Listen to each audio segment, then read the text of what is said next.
और इस सेशन में मेरे साथ दिल्ली के एक वरिष्ठ नेता, पुराने नेता, दिल्ली में जिनको लोग चेहरे से जानते हैं और इनके बारे में कहा जाता है कि आप इनको बुलाओ तो ये हाजिर हो जाते हैं।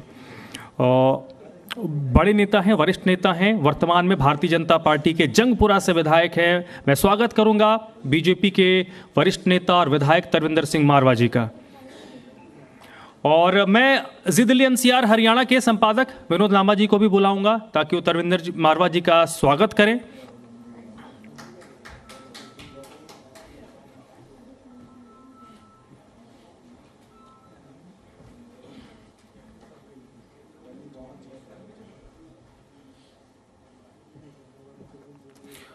और इस सेशन को मेरे साथ होस्ट करेंगे मेरे सहयोगी बसंत। बसंत प्लीज।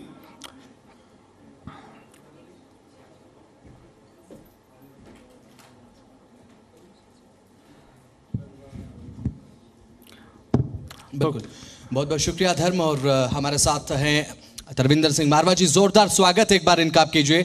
जंगपुरा से विधायक हैं और एक जानी मानी शख्सियत हैं, किसी परिचय के मोहताज नहीं है। और धर्म, मैं चाहता हूं कि ये बातचीत का जो सिलसिला है, सवाल जवाब का सिलसिला, शुरुआत कीजिए। मारवा साहब, बड़ी चर्चा में है पिछले कुछ दिनों से आप, तो शुरू वहीं से करते हैं। कौन क्या खाएगा, कौन क्या पिएगा, ये इंडिविजुअल की पसंद हो सकती है। सबकी अपनी धार्मिक पहचान है, आपकी अपनी एक आइडेंटिटी है, मेरी अपनी एक आइडेंटिटी है, आप लोग जो बैठे हैं सबकी अपनी आइडेंटिटी है। मारवा साहब ने क्यों पकड़ लिया कि आप रोड में निकल गए बंद करवाने के लिए? आप रोड पे निकले थे सावन के महीने में दुकानों को बंद करवाने के लिए, तो आपको ऐसा क्या लगा कि नहीं भाई दुकानों को बंद किया जाना चाहिए? देखो, बात ये है कि हम रोज रोज तो निकले नहीं। हम तो उस वक्त निकले जब नवराते थे। दूसरी बार हम निकले जब कुआडियों ने आना था। कावड़ जो हमारी बड़ी ही पवित्र यात्रा थी, उस टाइम हमने कहा कि जैसे नवरातों में हमको बहुत बड़ी कामयाबी मिली, ये आपने भी देखा होगा। कईयों ने अपने आप आके कही कि हम दुकान बंद कर रहे हैं, कईयों को कुछ और कहना पड़ा तो उन्होंने दुकान बंद की। अभी जो हमने कावड़ में, क्योंकि ये यात्रा हरिद्वार गोमूत्र से चलती है और जो अमृत आता है वहाँ शिवलिंग में, मंदिर में जाके उसको डालते हैं और जो लोग वहाँ कीर्तन करते हैं उनको बांटा जाता है। तो हमने तो यही कहा कि जहाँ जहाँ से कावड़ यात्रा निकलेगी वहाँ पर मीट की दुकान बंद कर दो। यही तो कहा था, और क्या कहा हमने? इसमें क्या है? सब धर्म एक है, सब धर्म साझे है, कोई उसमें तो नहीं कहा था। लेकिन मारवा साहब, विवाद क्यों हुआ? डाइवर्सिटी की बात होती है कि भारत में तो डाइवर्सिटी है। उसमें एक बात कही गई कि आप लोग क्योंकि बीजेपी रूलिंग है सेंटर में भी और स्टेट में भी, तो आप अपनी इच्छाओं को थोप रहे हैं, ये आप लोगों पे आरोप लगा। और जिन लोगों का काम धंधा उससे चलता है, आप लोगों ने 10 दिन 15 दिन के लिए उसको ठप करवाने की कोशिश की। तो उस पर आपका कमेंट सर? नहीं, विवाद हुआ कहाँ, ये तो बताओ पहले। कई जगहों पर नहीं बताओ ना, आपके चैनल में कोई भी नहीं आया विवाद हुआ कहीं? कई जगहों पे लोगों ने आपत्ति दर्ज करवाई ऑन रिकॉर्ड, या फिर नहीं आपने देखो, मेरी बात सुनो, बात करो पते की। बिल्कुल बिल्कुल पते की करो। देखो, विवाद कहीं हुआ हो, कहीं हम निकले हो, उन्होंने विरोध किया हो, सबसे बड़ी बात तो है। हमारे जहाँ वर्कर निकले वहाँ कोई विवाद हुआ हो तो बता दो, कोई घटना हुई हो तो बता दो। हमने तो सिर्फ इशारा किया था कि आप दुकानें बंद कर दो। मैं इसको पब्लिक के ऊपर छोड़ता हूं कि लोगों ने सहर्ष इसको बंद किया या कहीं डर था, भय था कि बंद कर दो। खैर, ये एक इशू हो गया। आपकी सरकार को सर 6 महीने हो गए, 5-6 महीने हो गए, 6 महीने होने वाले हैं। 6 महीने होने वाले हैं। मेरा एक सवाल है, जो दिल्ली के लोग ये महसूस कर रहे हैं, वादों के रथ पर सवार होकर दिल्ली में भारतीय जनता पार्टी की सरकार आई, 27 सालों का सूखा खत्म हुआ, आप डिलीवर कर पाए सर 6 महीने में? मैं ये नहीं कह रहा हूं कि आपने पॉलिश किया और समस्या का समाधान हो गया, लेकिन वो रोड मैप सही है, खाका आप खींच पाए 6 महीने में? देखो, आप पहले बात तो सुनो, जो इन्होंने 11 साल में नहीं किया वो हमने 6 महीने में करके दिखा दिया। आप माने ना माने, सबसे बड़ी बात, अभी आज सुप्रीम कोर्ट ने भी कहा है कि 2 घंटे में दिल्ली बहाल हो जाती है पानी से जब बरसात होती है। मैं ये नहीं कहता कि हमने पूरी दिल्ली में एक भी पानी का जलवायु जो प्रभाव था, ठीक है कहीं कहीं हुआ थोड़ा, लेकिन आप ये तो मानोगे ना, दिल्ली वाले ये तो मानेंगे कि जितने अंडर ब्रिज थे, यहाँ पर बसें आती थी तो बस या तो रुक जाती थी या छतों पे लोग निकल के आते थे। आप एक जगह भी बता दो कि जहाँ पर अंडर ब्रिज बने हुए हैं, कहीं पर भी बता दो कि लोग छतों पे या कोई बस रुकी हुई बता दो। देखो, बरसात में तो ट्रैफिक जाम होता है, ये तो सबको पता है जी। चाहे लंदन चले जाओ, चाहे ऑस्ट्रेलिया चले जाओ, चाहे नागालैंड चले, कहीं पर चले जाओ, क्योंकि ट्रैफिक जो है स्लो हो जाता है, उससे ट्रैफिक जाम होने की भावना। लेकिन ये तो मानेंगे दिल्ली वाले, अब बदरपुर अंडर ब्रिज है, 1 इंच पानी नहीं रुका वहाँ। आश्रम का अंडर ब्रिज है, 1 इंच नहीं रुका। ITO के पास जो अंडर ब्रिज है, वहाँ पर जब बसें दिखती थी 8-8 फुट पानी होता था। चलो, पहली सफलता बता दी। दूसरी पूछ लो कि इस बार, आप तो चीनी टीवी वाले हो, आपको पता होगा, ये बता दो कि बिजली के लिए कितने प्रदर्शन हुए, एवरेज निकालो आप। पानी के लिए कितने प्रदर्शन हुए, आप एवरेज निकालो। कम से कम नहीं तो 30 या 40% कम उसमें हुए, 1 या 2 प्रदर्शन हुए हो। नहीं तो अगर पानी ना मिलता लोगों को, पहले हम लोग कितने प्रदर्शन करते थे। इस बार आप पार्टी ने कोई देख दो, 1 आधा प्रदर्शन किया हो तो मुझे पता नहीं। बिल्कुल, ये तो विकास की बात आपने की। मारवा साहब, मेरा सवाल आपसे ये है कि जंगपुरा में डिमोलेशन की कार्रवाई देखने को मिली, और जब झुग्गियों को तोड़ा गया था तो जो क्षेत्रीय लोग होते हैं वो मुख्यमंत्री से पहले अपने विधायक को देखते हैं, अपने विधायक की तरफ देखते हैं। कोई भी जब काम होता है तो क्षेत्रीय जनता सबसे पहले अपने विधायक का रुख करती है कि हमारे विधायक हमारे काम आएंगे, हमारे काम करेंगे। बिल्कुल, आप इस बात से सहमत हैं? बिल्कुल। और एक सवाल मेरा ये है कि जिन झुग्गियों को तोड़ा गया, मुख्यमंत्री रेखा गुप्ता ने एक बड़ा ऐलान किया कि यहां पर पहले अब हम मकान देंगे, उसके बाद कोई कार्रवाई करेंगे। अब जिन झुग्गियों को तोड़ दिया गया, इस ऐलान से पहले की मैं बात कर रहा हूं मारवा साहब, अब उन झुग्गी वासियों की नजर सबसे पहले अपने विधायक साहब पर है, मारवा साहब पर। इस तरफ आप क्या कदम उठा रहे हैं? देखो, पता क्या है, ये भी गलती जो है, देखो मैं कभी झूठ का नहीं सहारा लेता, पहली बात तो सुन लो। मैं हमेशा सच्चाई, चाहे उसमें कितना नुकसान, तभी मैं आज तक मंत्री नहीं बना, क्योंकि मैं हमेशा लोगों के साथ खड़ा होता हूँ, किसी से कंप्रोमाइज नहीं करता, किसी के जाके पैर नहीं छूता, ना चमचागिरी करता। मैंने विधानसभा में भी कहा था, आपने अगर देखा होगा तो, अभी कहा था पीछे, क्योंकि हमारी है आदत दूसरी। ये गलती किसकी है? ये गलती उन निकम्मों की है जो उन्होंने कोर्ट का रास्ता दिखा दिया। ये क्या हुआ, 5 महीने 6 महीने पहले, ये 6 महीने नहीं, उससे 6 महीने 5 महीने की पहले बात कर रहा हूं। वहां पर LG का दौरा हुआ और लोगों ने कहा कि यहाँ पर पानी, जो पिछली बार लोगों का बहुत बड़ा नुकसान हुआ था, जंगपुरा B भी, जंगपुरा A भी डूब गया था, 2-2 लाख 2.5 लाख लोगों का नुकसान हुआ। LG ने कहा कि ये नाला साफ करो। उसमें जो नाले के किनारे 8-10-20 झुग्गी आ रही थी, मैं भी वहां पर राउंड करने गया, उस टाइम मैं MLA नहीं था, ये भी मैं आपको बता दूं। मैं एमएलए नहीं था उस टाइम। मैं गया, मैंने कहा 10-20 झुग्गियाँ हटा दो, तो ख़त्म। 10-12 झुग्गी हटा भी दी, क्योंकि झुग्गी वाले बहुत ही जैसे कहते हैं ना दिल के, उन बेचारों को कुछ नहीं पता। अगर आप उनको कहोगे ना वहाँ पर आपको कंबल मिल रहे हैं, वो पूरे के पूरे वहाँ पर जाना शुरू हो जाएंगे। उनको कुछ नहीं पता।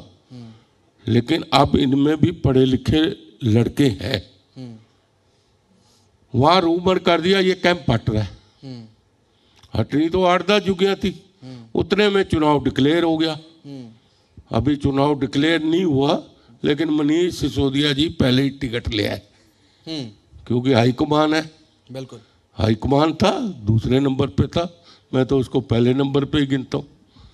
तो टिकट ले आया, दौरा शुरू कर दिया उसने। जब दौरा शुरू कर दिया तो रूमर था कि झुग्गियाँ उठ रही है, वो वहाँ चला गया और पुराने विधायक के साथ।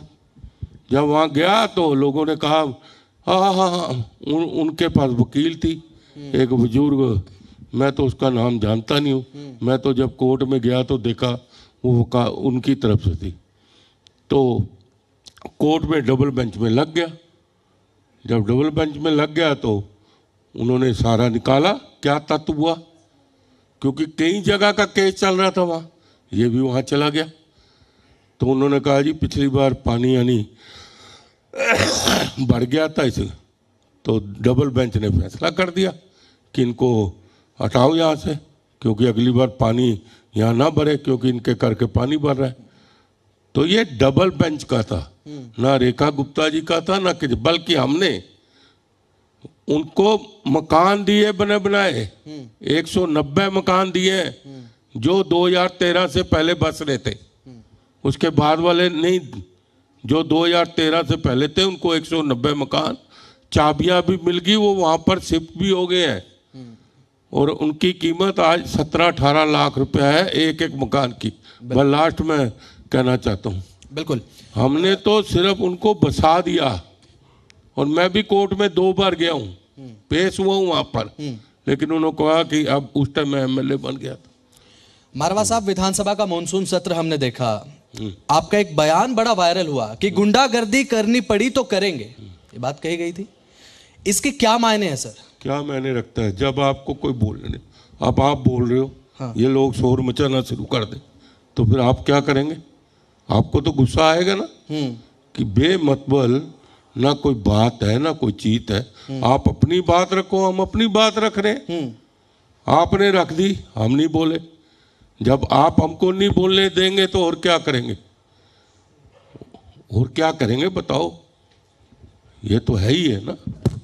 आप सर ये कह रहे हैं कि जो पूर्व में भारतीय जनता पार्टी के विधायकों के साथ विधानसभा में हुआ वही अब आम आदमी पार्टी के साथ होगा, टिट फॉर टैट वाले? अरे उन्होंने जो किया अभी तक तो हमने किया ही नहीं करने का। अरे जरूरत पड़ेगी तो करेंगे। उन्होंने क्या नहीं किया, किसी को बोलने नहीं देते थे। पर्सन जो उत्तर हम लेके आते हैं आज तक लेके नहीं आया केजरीवाल। वो तो हमेशा ही हाँ। वो तो अकेला राज करना चाहता था। लेकिन सर ये बताइए, अभी सत्र खत्म हुआ है तो सत्र पे ही बात हो रही, तो एक हाँ। उससे जुड़ा हुआ सवाल, हाँ। दिल्ली के बड़े इश्यूज थे जिसको लेकर हमें लग रहा था कि इस बार जो दिल्ली का सेशन है उस पर चर्चा होनी चाहिए।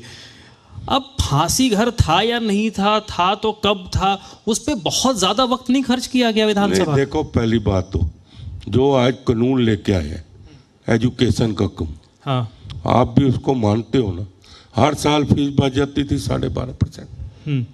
रेखा गुप्ता जी ने तो 3 साल का कर दिया। लोग सोचते थे कि इस बार फीस कितनी बढ़ेगी, अब वो तलवार तो नहीं है, कमेटी बन गई है, कमेटी पे बैठ के डिस्कस होगा, हर चीज़ का उसमें चर्चा हुई। दूसरी बात, दिल्ली विधानसभा है, पहले पार्लियामेंट होती थी, 1927 तक शायद पार्लियामेंट रही है ये। 1912 में पार्लियामेंट वहाँ बनी है। वहाँ पर महात्मा गांधी जी भी 3 बार गए, वहाँ पर बड़े बड़े लीडर गए हैं। महात्मा गांधी जी ने अंग्रेज वायसराय क्या नाम था उससे भी डिस्कस किया वहाँ पर बैठ के। तो आप पहले उसको देखो तो सही। पहली बात आप देखो, जेल में फांसी होती है, दिल्ली विधानसभा जेल तो नहीं थी। हमेशा देख लो, अब कहीं फांसी होती है तो वो तो जेल में होती है ना, जेल में ही उसका एक अलग बनाया जाता है, क्योंकि उसमें डॉक्टर भी शामिल होते हैं, एक जज भी आता है। क्योंकि क्या जज इसलिए आता है, कहीं 1 मिनट पहले ही ना ऑर्डर आ जाए, फांसी रोक दी जाए राष्ट्रपति जी से। सर मेरा कंसर्न वो नहीं था कि था नहीं था, वो तो इतिहासकार बताएंगे। मतलब जितना वक्त उसमें 2-2 दिन चर्चा हुई, मेरा उस पर कंसर्न था। आपने जो बात कही ना कि स्कूलों पर नकेल कसने के लिए रेखा सरकार ने एक कानून लाया है दिल्ली में। अब ये आपसे पहले सौरभ भारद्वाज थे यहाँ पे, आप जहाँ बैठे हैं सौरभ यहीं पर बैठे थे। उन्होंने हमें बताया अभी कि आम आदमी पार्टी ने उस कानून के खिलाफ पर्ची बांटने का अभियान शुरू किया है, जिसमें वो आम आदमी पार्टी बता रही है कि जो कानून दिल्ली की रेखा गुप्ता सरकार लेकर आई है, ये स्कूलों के पक्ष वाला कानून है, पब्लिक को इससे और ज़्यादा नुकसान होगा। तो उस पर आपका कमेंट सर। देखो, पहली बात तो वो जमाना गया इनका। इन्होंने तो जो कुकर्म किए हैं, ये जितना इन्होंने लेडीज रखी हुई थी सरकार की तरफ से, सबसे पर्चियां बंटवाते थे इलेक्शन की। ये घर घर जाके और अपनी किताब देते थे, आंगनवाड़ी जो इन्होंने रखी हुई थी, किताब देते थे कि उसका बताओ जाके कि केजरीवाल पानी बिजली का बिल, अब हम निकल रहे हैं ना, पानी के बिल लोगों के समझ लो आपके 1-1 लाख, 5-5 लाख, 10-10 लाख आ रहा है। क्यों आ रहा है? क्योंकि वो निकम्मा केजरीवाल, वो उस टाइम कोरोना के बाद सबको कह दिया कि मैं बिजली के बिल और पानी का बिल मत भरो, आपको माफ़ करा दूंगा। वो उन्होंने भरे नहीं, लालच के पीछे 4-4 महीने, 4-4 साल हो गए तो बिल तो आ रहा है। या तो जाते जाते माफ़ कर जाता, दिलेरी दिखाता ना, मुख्यमंत्री को कोई रोक तो नहीं रहता, दिलेरी दिखाता। जो तूने कहा 5 साल पहले कोरोना 2021 में कहा तूने, 2021 और 22 के बाद किसी ने बिल ही नहीं भरा। ये उनकी बात नहीं कर रहा हूँ, झुग्गी झोपड़ी वालों की, मीडियम के भी और दूसरों ने भी हिम्मत थी तो जाते जाते कोई तेरे को रोक रहा था। जब तूने इस्तीफा दिया तो अतिशी से करा लेता। लोगों के बेचारों को कह के आपने बिल भी नहीं माफ किए। ठीक है सर, एक बड़ा इशू आज की तारीख में देश में चर्चा में है, SIR जो बिहार से शुरू हुआ, स्पेशल इंटेंसिव रिस्पॉन्स। इस पर आपका पक्ष क्या है? क्योंकि अब जहाँ जहाँ पर विपक्ष चुनाव हारा है वो पूरे चुनावी प्रक्रिया पर सवाल खड़े कर रहा है। मसलन हरियाणा में वो हारे तो कह रहे कि हरियाणा में वोट चोरी है। दिल्ली में अरविंद केजरीवाल, तो आपको याद होगा नवंबर-दिसंबर में प्रेस कॉन्फ्रेंस उन्होंने खूब करी, जिसमें उन्होंने बताया कि एक घर है इसमें 60 वोटर्स काट दिए गए, ये घर है इसमें 80 वोटर जोड़ दिए गए। यानी दिल्ली के परिणाम को भी अब विपक्ष बताने की कोशिश कर रही है कि रिगिंग हुई, यानी घालमेल किया गया, जिसको वो लोग कहते हैं वोट चोरी। तो क्या दिल्ली में वोट चोरी हुआ था? देखो, बात ये है, पहली बात तो ये मुद्दा उठाया किसने? राहुल जी ने, राहुल गांधी ने। आज मैं भी 20 साल हो गए राहुल गांधी को देख रहा हूँ। पहले तो मैं साथ ही था जी। सुन लो मेरी बात, जितना मैं उसको जानता हूँ कोई भी नहीं जानता होगा, उसकी माँ भी नहीं जानती होगी। सुन लो मेरी बात, क्योंकि आज तक बता दो जो मुद्दा राहुल गांधी ने उठाया है, चाहे वो राफेल का है, कहीं सिरे चढ़ा है? बेमतलब का मुद्दा चुनाव आयोग का। अब आप दिल्ली में लगा लो, जहां जहां से वोटें हमको नहीं डली, अगर हम डालना चाहते तो डाल लेते। देखो ना, मुस्लिम एरिया से कौन जीत के आया? बात तथ्य पे होनी चाहिए। कौन जीत के आया? शोएब इकबाल का लड़का जीत के आया, उधर से मतीन अहमद का लड़का जीत के आया, ओखला से वो अमनुतुल्ला जीता है, तो हम वोट डाल के जिता देते ना। ये बेमतलब का चुनाव आयोग को पार्टी बनाना इसको चाहिए, क्योंकि टीवी चैनल वाले कोई देखते रहते हैं, इसको चाहिए मैं जब घर से निकलूं 20-25 टीवी वाले बाहर खड़े होने चाहिए। करना कराना कुछ भी नहीं। पार्टी कहाँ थी? 120 साल की पार्टी का बेड़ा कर दिया। आज कितने रह गए? और अगला चुनाव सुन लो, आज मैं कह के जा रहा हूँ आपके जी, और लिख भी लेना, 2029 में मोदी जी 350 पार करेंगे। उनके नेतृत्व में चुनाव होएगा और 350 पार करेंगे। ये वही 40 के आ जाएगा। इस बार झूठ बोल के संविधान के नाम से वोट, अब उसने सोचा संविधान का मैंने मुद्दा उठाया तो मेरे को यूपी से भी मिल गए, अब ये मैं फर्जी वोटों का मुद्दा उठाऊंगा तो मुझे वोट डाल जाएगी। तो इसका तो सर लिटमस टेस्ट इसी नवंबर में हो जाएगा ना, बिहार में चुनाव होने वाले हैं। थोड़ा अब उन्होंने जो तीर छोड़ा है वो कितने सटीक निशान, बिहार को मैं मानते इसकी परीक्षा होगी SIR की। देखो भाई साहब, मैं वही कह रहा हूँ ना, मैंने दिल्ली का उदाहरण दे दिया ना छोटा सा आपने। मेरे को क्यों निजामुद्दीन बस्ती से 252 वोट मिली? अगर हम मशीनों में होता तो वहां से बराबर छूट जाते। देखो ना आप, कले खां के 4 पोलिंग है, वहां से मेरे को 300 वोटें मिली है सिर्फ। आप इस पे नहीं कोई जा रहा, ये चुनाव फेयर हो रहा है। आप निकाल लो, दिल्ली के हर जगह का मैंने डाटा दे रहा हूं ना, मैं आपको ये तो नहीं। हम अगर मशीनों का है जो चुनाव होगा अगर हमारे, तो हम वहाँ पर चलो अगर 5 जीते हैं उनके जहाँ मुस्लिम एरिया थे तो 2-1 में हम बेईमानी कर लेते, 2 हमारे बढ़ जाते। ये चुनाव बिल्कुल फेयर है। हमको एक एक पोलिंग का पता है, जहाँ से कितनी वोटें मिलनी है सब हमको पहले से ही पता रहता है। ये भी सुन लो। मारवा साहब, एक संकल्प है मुख्यमंत्री रेखा गुप्ता का, विकसित दिल्ली।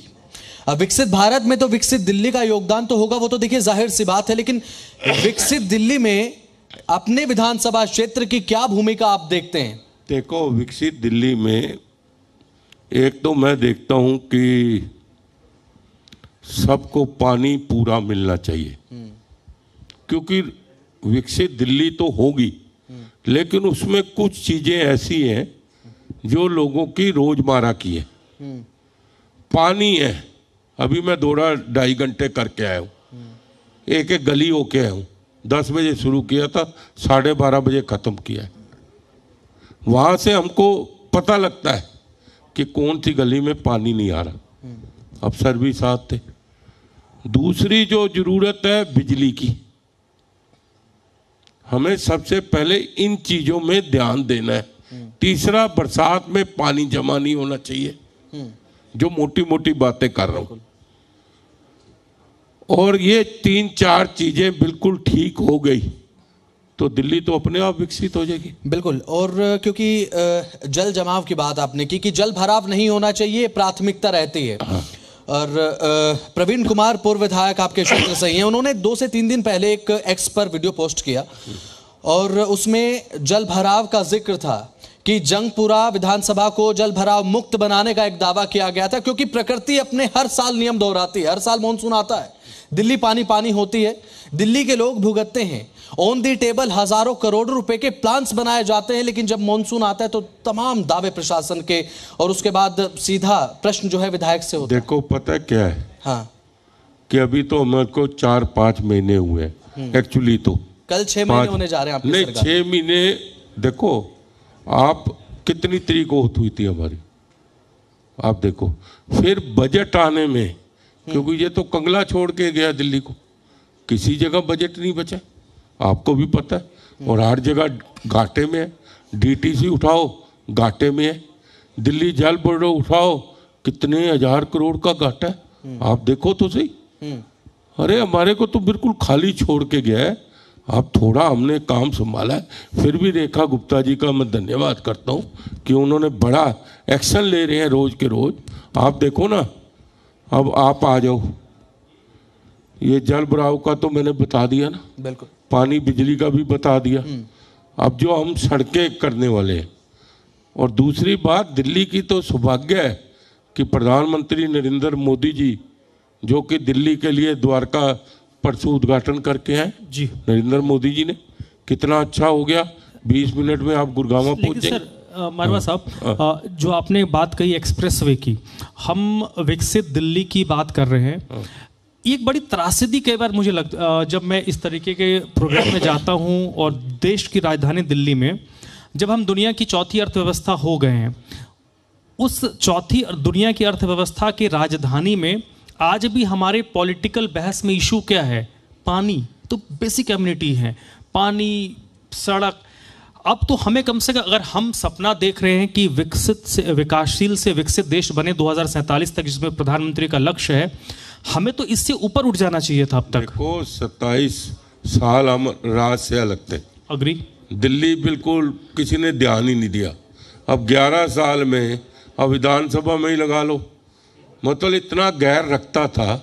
अगर सेंटर से 14 करोड़ रुपया आ रहा है और 6 करोड़ दिल्ली सरकार ने डालना था। आप देखो ना, विजेंद्र गुप्ता जी ने, अध्यक्ष जी ने आते ही, आपने देखा होगा, लैपटॉप पूरे लगा दिए, सब जगह लगा दिए। ये कोई छोटी बात नहीं है।